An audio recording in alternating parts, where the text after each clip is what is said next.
મહાન ઈશ્વરે આપણને દરેકને જુદી જુદી આવડતો આપી છે.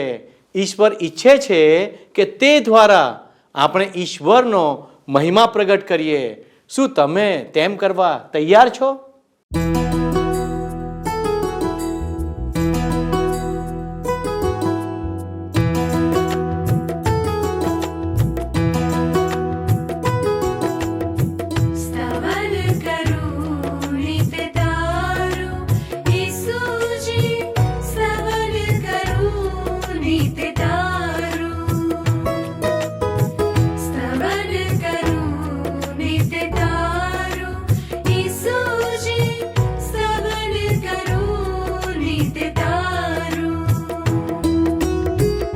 आज सवारे साद सुनी तो, आज सवारे साद सुनी तो, महिमा करूं प्रभु तारो, महिमा करूं प्रभु तारो, स्तवन करूं नित तारो.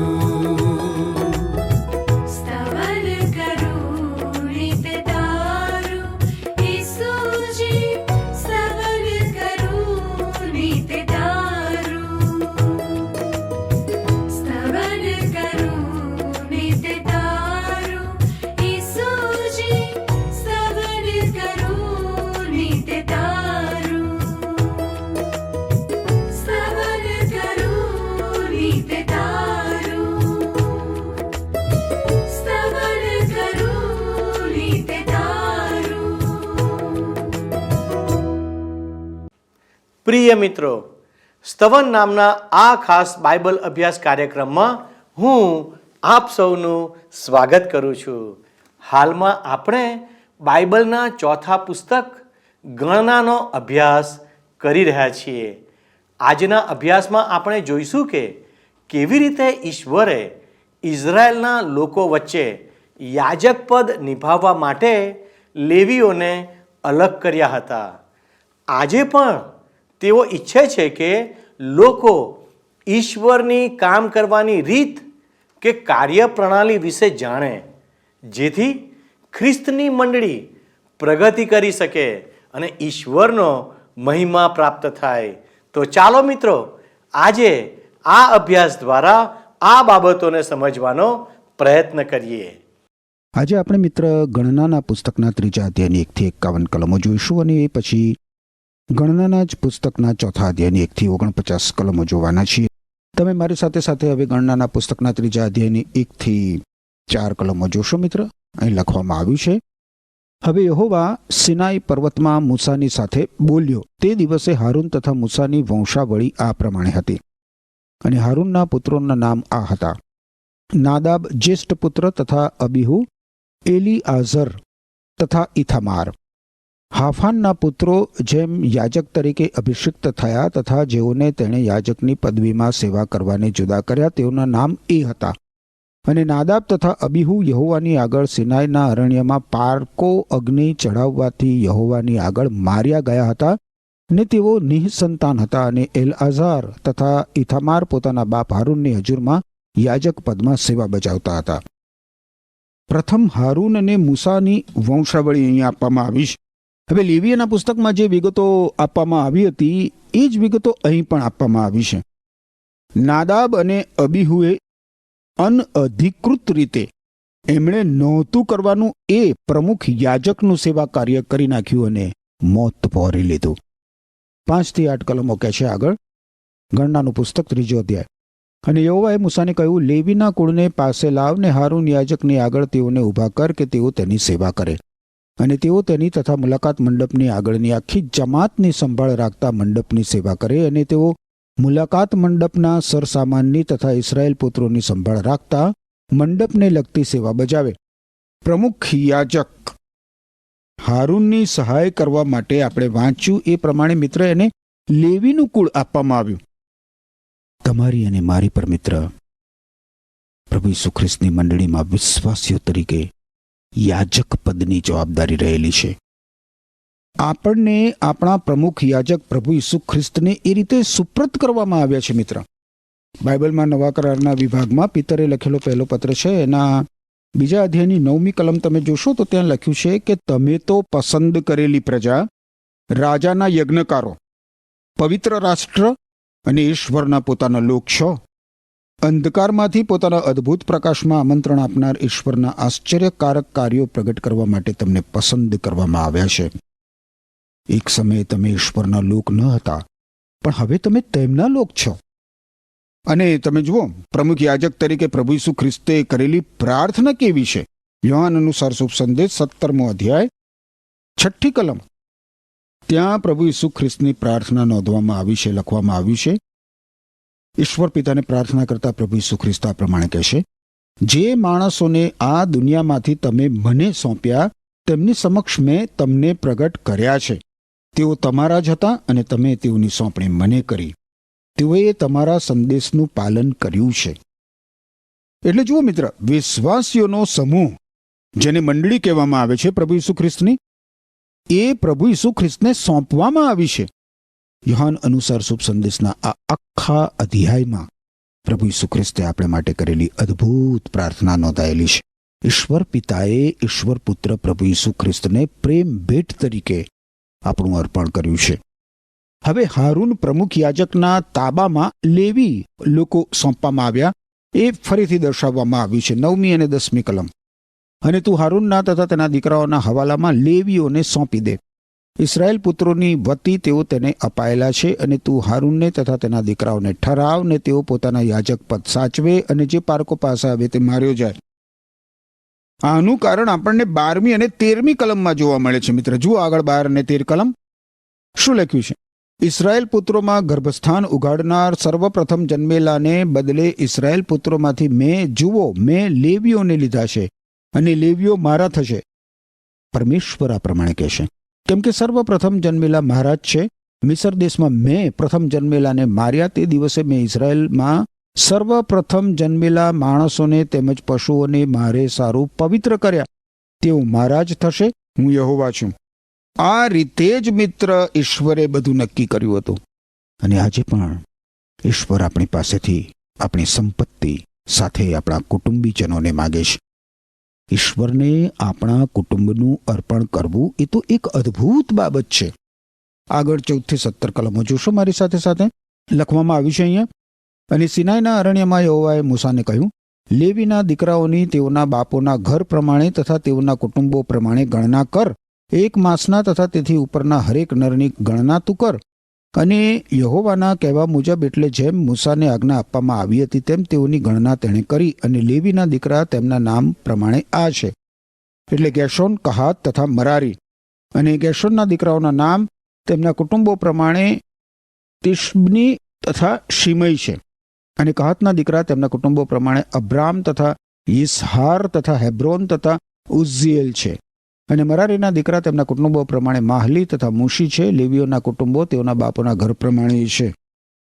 લેવીય કુળમાં કુલ 3 કુટુંબો હતા. લેવીના 3 દીકરા ગેર્શોન, કહાત અને મરારીના કુટુંબો. હવે ગેર્શોનના પરિવારની ગણતરી થઈ, અને તેઓને તેમની છાવણી મુલાકાત મંડપની પાછળની બાજુ પશ્ચિમમાં નાખવાની સૂચના આપવામાં આવી. એમણે 21 થી 26 કલમો પ્રમાણે મુલાકાત મંડપના પડદા, આચ્છાદન અને મુલાકાત મંડપની દોરીઓ વગેરેનું ધ્યાન રાખવાનું હતું. આ પછી તમે જુઓ મિત્ર, તો કહાતના કુટુંબની ગણતરી થઈ, અને આ લોકોએ એમની છાવણી મંડપની દક્ષિણ બાજુએ કરવાની હતી.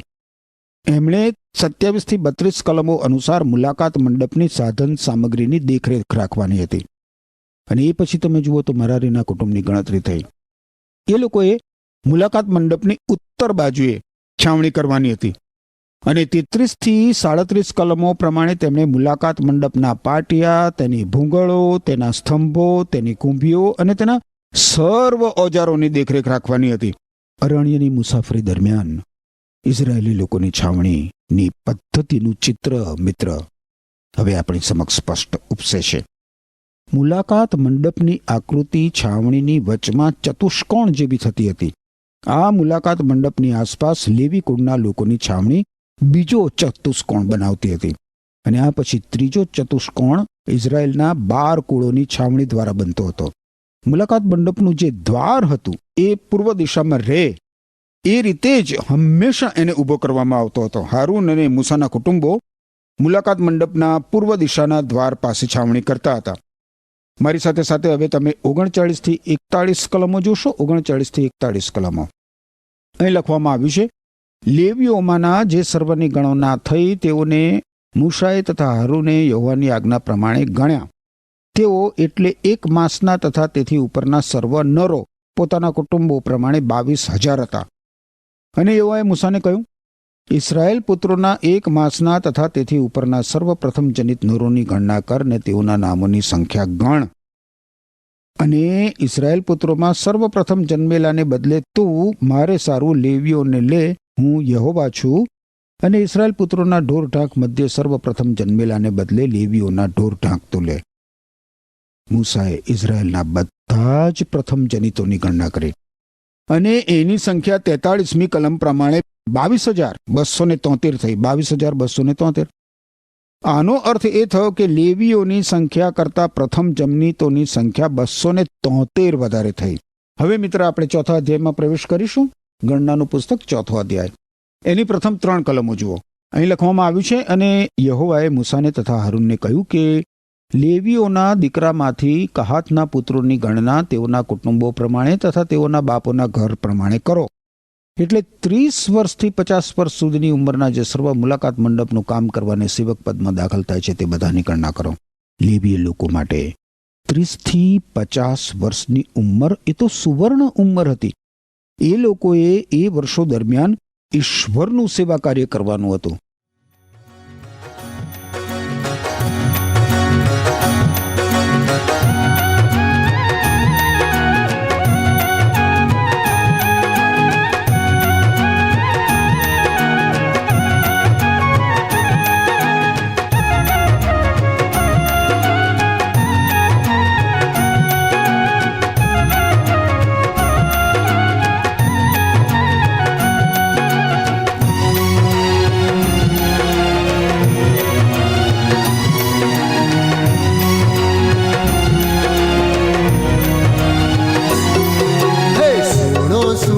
ત્રાતાની આ વાત જો, કારણના ભોજનમાં સૌને નોતરો.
ફરજો ગુર્જર દેશે ભાતજો, ફરજો ફરજો ગુર્જર દેશે ભાતજો. ફરજો ગુર્જર દેશે ભાતજો, ફરજો ગુર્જર દેશે ભાતજો. હે ફરજો ફરજો ગુર્જર દેશે ભાતજો, કારણના ભોજનમાં સૌને નોતરો. ફરજો ફરજો ગુર્જર દેશે ભ્રાતજો, તારણના ભોજનમાં સૌને નોતરો. હે સુણો સુણો ત્રાતાની આ વાત જો, તારણના ભોજનમાં સૌને નોતરો.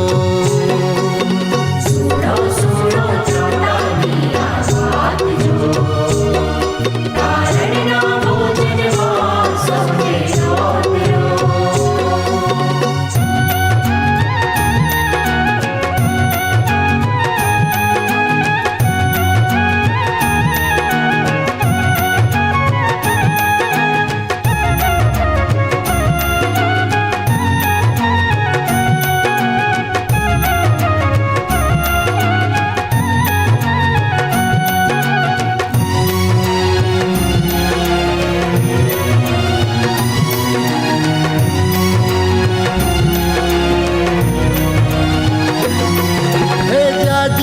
જાજો શહેરોને સૌ ગામ જો, જાજો જાજો શહેરોને સૌ ગામ જો.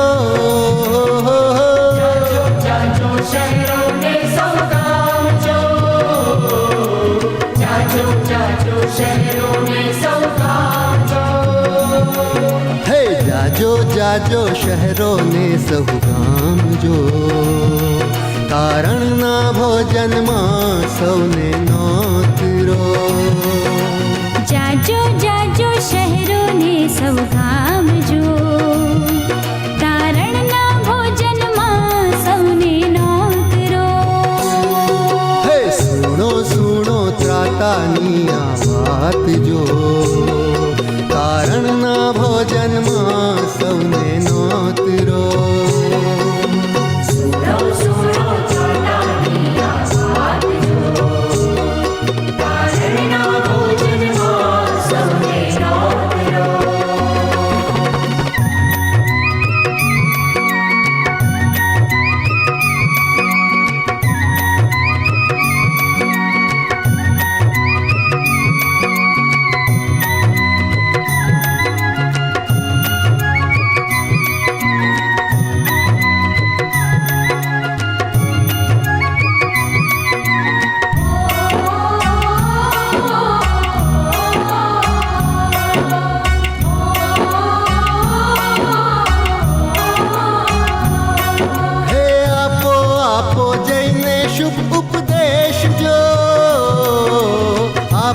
આપો જઈને શુભ ઉપદેશ જો.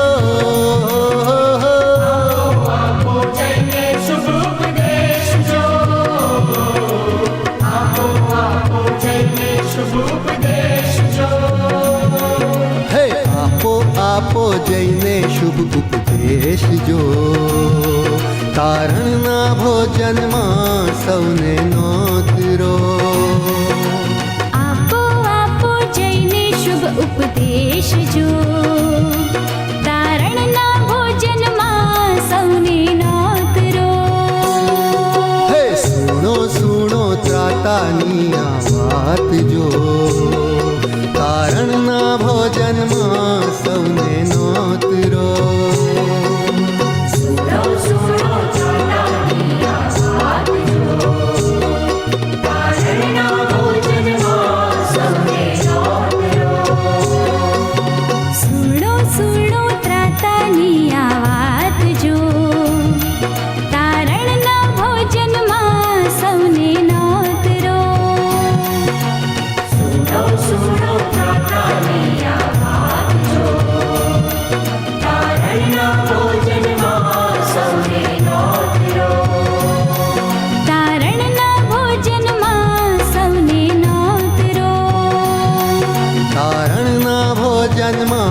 સૌને નોતરો.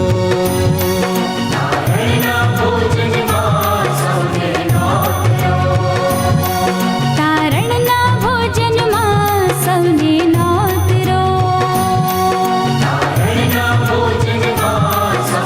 નોતરો. તારણના ભોજનમાં સૌને નોતરો.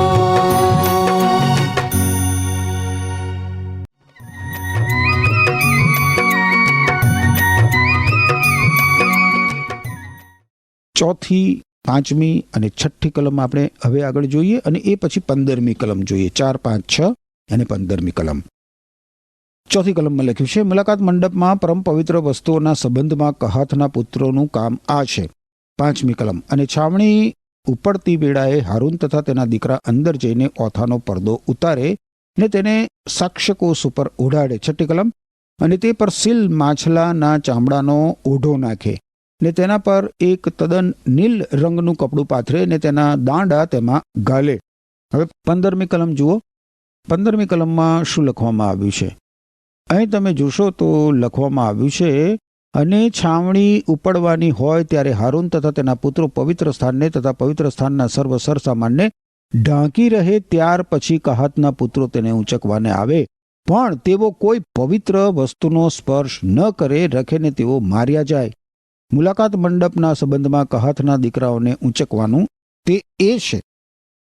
હવે પરમ પવિત્ર સ્થાનમાંની ચીજ વસ્તુઓ એટલે કે સાક્ષ્યકોષ અને દયાસનને એકમાત્ર હારૂન અને એના દીકરાઓ જ જોઈ શકતા હતા. કહાથીઓ તેમને ઊંચકવા આવે તે અગાઉ હારૂન અને તેના દીકરાઓએ એ ચીજ વસ્તુઓને કાળજીપૂર્વક ઢાંકી દેવાની રહેતી હતી. આગળ 24 અને 25મી કલમ શું લખ્યું છે અહીંયા જુઓ. 24મી કલમમાં લખ્યું છે, સેવા કરવામાં તથા ભાર ઊંચકવામાં ગેર્શિયોનીઓના કુટુંબોનું કામ આ છે. એટલે તેઓ મંડપના પડદા તથા મુલાકાત મંડપ, તેનો ઓઢો તથા તે ઉપરનો શીલનો ચામડાનો ઓઢો તથા મુલાકાત મંડપના દ્વારનો પડદો. આ કલમો અને એ પછી મિત્ર આગળની કલમો ગેર્શોનના કુટુંબે જે જવાબદારીઓ અદા કરવાની હતી એની યાદી આપે છે. હવે તમે 29 થી 32 કલમો જુઓ. અને મરારીના દીકરાઓની તેઓના બાપોના ઘર પ્રમાણે તેઓના કુટુંબો પ્રમાણે તું ગણના કર. 30 વર્ષથી 50 વર્ષ સુધીની ઉંમરના જે સઘળા અંદર જઈને મુલાકાત મંડપમાં કામ કરવાની સેવામાં હાજર રહે છે તેઓની ગણના તું કર. અને મુલાકાત મંડપમાં તેઓની સર્વ સેવાના સંબંધમાં તેઓને સોંપેલું ભાર ઊંચકવાનું કામ આ છે. એટલે મંડપના પાટિયા તથા તેની ભૂંગળો તથા તેના સ્તંભો તથા તેની કુંભીઓ તથા આંગણામાંની આસપાસના સ્તંભો તથા તેઓની કુંભીઓ તથા તેઓની મેખો તથા તેઓની દોરીઓ, તેઓના સર્વ ઓજારો સુદ્ધા તથા તેઓને લગતી બધી સામગ્રી સુદ્ધા. અને તમે તેઓને સોંપેલા ભારના ઓજારોના નામ દઈને તથા તેઓને ગણીને સોંપો. મરારીઓએ ભારે ચીજ વસ્તુઓ ઊંચકવાની હતી, ભારે ચીજ વસ્તુઓ. કહાથીઓએ મુલાકાત મંડપનો સરસામાન ઊંચકવાનો હતો. ગેર્શોનના કુટુંબે આપણે જોયું એ પ્રમાણે વચનમાં હલકો સરસામાન ઊંચકવાનો હતો. અને હવે આ ઇઝરાયેલી લોકો પોતાનો પડાવ ઉઠાવીને પોતાની મુસાફરી આગળ વધારવાના ત્યારે કેવું દ્રશ્ય સર્જાતું હતું એનું ચિત્ર આપણે જરા જોઈ લઈશું. કયું ચિત્ર? આ ઇઝરાયેલી લોકો પોતાનો પડાવ ઉઠાવીને પોતાની મુસાફરી આગળ વધારે ત્યારે કેવું દ્રશ્ય સર્જાતું હતું એનું ચિત્ર આપણે જોઈએ. હવે પોતાની મુસાફરી આગળ વધારવા એ લોકો મુલાકાત મંડપ ઉપરના મેઘ સ્તંભને જોતા હતા. જો મેઘ સ્તંભ મુલાકાત મંડપ ઉપરથી ખસી જતો તો એ લોકો સમજી જતા કે હવે એમણે એમની મુસાફરી પુનઃ આરંભવાની છે. જ્યાં સુધી મેઘ સ્તંભ મુલાકાત મંડપ ઉપર સ્થિર રહેતો હતો ત્યાં સુધી એમણે છાવણી ઉઠાવવાની નહોતી. મૂસા અને હારૂને માત્ર ઈશ્વરના આત્માની દોરવણીને જ અનુસરવાનું હતું, કારણ કે એ મેઘ સ્તંભ ઈશ્વરના આત્માનું પ્રતિનિધિત્વ કરતો હતો. ઈશ્વરના બાળકે બિલકુલ એ જ રીતે મિત્ર આજે દોરવાવાની જરૂર છે. આપણા માટે જો કે એવો દ્રશ્યમાન મેઘ સ્તંભ નથી, પરંતુ આપણે ઈશ્વરના એ જ આત્મા દ્વારા દોરવાવાની જરૂર છે. રોમન લોકોને લખેલો પત્ર છે બાઇબલમાં, એના 8મા અધ્યાયની 14મી કલમ તમે જુઓ. નવા કરારના વિભાગમાં લખ્યું છે કે જેઓ ઈશ્વરના આત્માથી દોરાય છે તેઓ ઈશ્વરના પુત્રો છે. જે લોકો ઈશ્વરના આત્માથી દોરાય છે એ લોકો ઈશ્વરના પુત્રો છે. અને એટલે મિત્ર ઈશ્વરનો આત્મા ઈશ્વરના સંતાનોને દોરવણી આપવા માગે છે. જ્યારે મેઘ સ્તંભ મુલાકાત મંડપ ઉપરથી ખસતો કે તરત જ હારૂન અને તેના દીકરા પવિત્ર સ્થાનમાં જતા હતા. એ લોકો પ્રથમ તો પડદા પાસે જતા હતા. પવિત્ર સ્થાન અને પરમ પવિત્ર સ્થાનને જુદો પાડતો પડદો. તમે જાણો છો એમ મિત્ર, પડદાની બીજી બાજુ પરમ પવિત્ર સ્થાનમાં સાક્ષ્યકોષ અને દયાસન હતું. મુસાફરી આગળ વધારવાના આ દિવસે એ લોકો પડદાની અંદરની બાજુ પરમ પવિત્ર સ્થાનમાં જતા નહોતા. પડદો કડીઓ ઉપર લટકતો હતો અને પ્રમુખ યાજક તેને સાક્ષ્યકોષ અને દયાસન ઉપર નીચે ઉતારી નાખતો હતો. એ પછી એના પર શણનું કપડું ઢાંકી દેવામાં આવતું હતું અને ત્યારબાદ એના પર મુલાકાત મંડપનું બહારનું કપડું ઢાંકી દેવામાં આવતું હતું. હવે આ બધી ક્રિયા પૂરી થયા બાદ અને બધા વાસણો ઢંકાઈ ગયા બાદ કહાથીઓને અંદર બોલાવવામાં આવતા હતા. અને આ બધી સાધન સામગ્રીને કડા ચડેલા હતા, કડા. એમાં દાંડા પસાર કરવામાં આવતા હતા અને કહાથીઓ અંદર આવીને આ દાંડા વડે બધી સાધન સામગ્રી ઊંચકીને આગળ વધતા હતા. કરાર કોષ લઈને યાજકો હરોળમાં પ્રથમ ચાલતા હતા અને મેઘ સ્તંભની દોરવણીને અનુસરતા હતા. સાંજે એ લોકો નવો પડાવ નાખતા હતા. દરેક ઇઝરાયેલને ખબર હતી કે એણે શું કરવાનું છે. દરેક પુરુષ મુલાકાત મંડપનો અમુક ભાગ ઊંચકીને ચાલતો હતો. એ લોકો પડાવ નાખતા ત્યારે સૌ પ્રથમ સાક્ષ્યકોષને નીચે મૂકતા આખી છાવણી એ મુજબ ગોઠવવામાં આવતી હતી. મિત્ર, કહાથીઓ મુલાકાત મંડપની સાધન સામગ્રી કરાર કોષના સંબંધમાં જ ગોઠવતા હતા અને એ પછી એની આસપાસ પાટિયા અને પડદા ગોઠવવામાં આવતા. પ્રત્યેક પુરુષને એની કામગીરી સોંપાયેલી હતી. મુલાકાત મંડપ બહુ જ ઝડપથી ઊભો કરી દેવામાં આવતો હતો.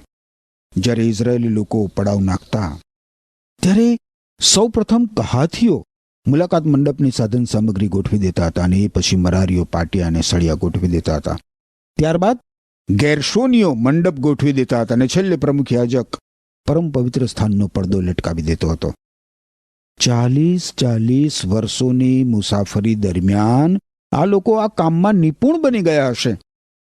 જે રીતે મિત્ર પ્રત્યેક લેવીને ચોક્કસ જવાબદારી સોંપવામાં આવી હતી, એ જ રીતે પ્રત્યેક વિશ્વાસીને ઈશ્વરે ચોક્કસ કૃપાદાન અને સેવા કાર્ય આપ્યું હોય છે. ઈશ્વર ઈચ્છે છે કે પ્રત્યેક વિશ્વાસી એનો ઉપયોગ કરે. હવે ઈશ્વરના સેવા કાર્યમાં આપણે જે ઈચ્છીએ એ આપણે નથી કરવાનું હોતું, પણ ઈશ્વરે આપણને જે કૃપાદાન આપ્યું હોય એનો આપણે ઉપયોગ કરવાનો હોય છે. તમે જાણો છો મિત્ર, ઈશ્વરના સેવા કાર્યમાં સૌથી મહત્વનું કામ કોણ કરે છે એ નક્કી કરવાનું કામ કોનું છે એ નક્કી કરવાનું કામ. અને આજે મિત્ર, ઈશ્વરના કેટલા બધા સંતાનો એવું માને છે કે પોતાનું સેવા કાર્ય ખાસ કાંઈ મહત્વનું નથી. મિત્ર, ઈશ્વરે તમને સોંપેલા તેમના સેવા કાર્યમાં તમે જેટલા પ્રમાણમાં વિશ્વાસુ અને વફાદાર રહેશો એટલા પ્રમાણમાં ઈશ્વરના આશીષો તમે પ્રાપ્ત કરી શકશો. તો આજે એને પડતો મૂકશો નહીં મિત્ર. ઈશ્વરે તમને જે સેવા કાર્ય સોંપ્યું છે એ તેમની નજરમાં બહુ જ મહત્વનું છે. અને એટલે મિત્ર, જે કંઈ સેવા કાર્ય ઈશ્વરે તમને સોંપ્યું હોય એ સેવા કાર્ય નિષ્ઠાપૂર્વક ઈશ્વરને વફાદાર રહીને સતત કરતા રહો. ઈશ્વરના અદ્ભુત આશીષો તમને પ્રાપ્ત થશે. પ્રિય મિત્રો, મેં તમને શરૂઆતમાં કહ્યું હતું કે ઈશ્વર સંગઠિત રીતે કાર્ય કરે છે. તેમણે ઇઝરાયેલના દરેક કુળને કનાન દેશની મુસાફરી દરમિયાન છાવણીમાં તેમના સ્થાન અને કાર્ય વિશે જણાવ્યું અને યાજક પદનું સેવા કાર્ય લેવીઓના કુળને સોંપવામાં આવ્યું. ઈશ્વરે તમને પણ આવા તાલંતો આપ્યા છે જેનો તમે ઈશ્વરના કાર્યમાં ઉપયોગ કરી શકો છો. શું ઈશ્વરે તમને કોઈ તાલંત આપ્યું છે? હા, ચોક્કસ તે તમને પણ આપવામાં આવ્યું છે. તો ચાલો આપણે બધા તેને ઓળખીએ, તેને શોધી કાઢીએ અને તેમના સેવા કાર્યમાં લાગુ રહીએ, જેથી માત્ર ઈશ્વરને જ મહિમા મળે. ઈશ્વર તમ બધાને આશીર્વાદ આપો. આમેન.